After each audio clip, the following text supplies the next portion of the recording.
ДНК тестінің қорытындысы шығып, Демир оны барып алады. Біраз қарап тұрады, ашуға жүрегі дауаламайды. Сыртқа шыққан кезде Угур хабарласып, қайда жүрсің дейді. Қызыңның ярмаркасы басталып кетті, сен әлі жоқсың деп оны іздейді. Демир ол туралы ұмытып кеткенін, қазір тез арада жететінін айтады. Жандан Джемальдің үйіне келеді. Демирмен бұрын таныс екенсіздер, неге маған басынан айтпадыңыз дейді.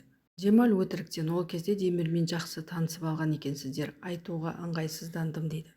Жандан Демирді енді алаяқ деп ойлайды және Джемальмен қоштасып кетіп қалады.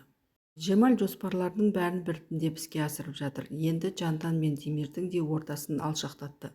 Жандан сыртқа шығады, көлігіне отырып өкіріп жылайды. Демир мектепке келсе, ярмарка бітіп қалыпты. Далада Угур мен Ойку тұр екен.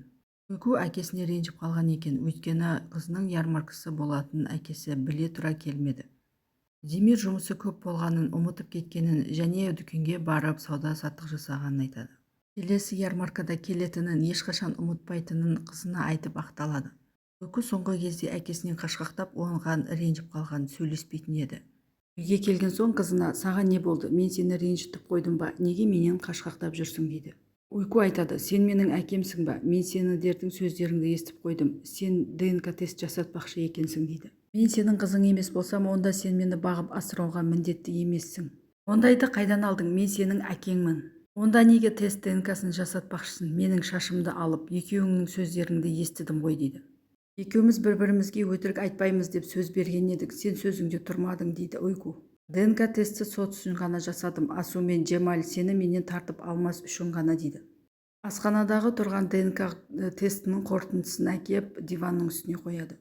Әлі ашпадым, ашуға дәтім бармады, қорқып тұрмын дейді Демир. Екеу үнсіз отырады. Бір кезде Демир әлгі ДНК тесті алып, оны жыртып тастайды. Бұл жерде не шықса да маған бәрібір, сен менің қызымсың дейді. Мен сенен ешқашанда бас тартпаймын және Асуға бермеймін деп Ойкуды құшақтап алады. Сен менің қызымсың дейді. Бағана Демир ДНК тестінің қорытындысын жыртып жерге тастаған еді. Енді оны жинап алып, даладағы қоқыс жәшікке лақтырып жібереді. Демир Угурге хабарласады, Ойку менің қызым екен деп айтады. Бірақ ДНК тесті оқымай жыртып лақтырып жібергенін айтпайды.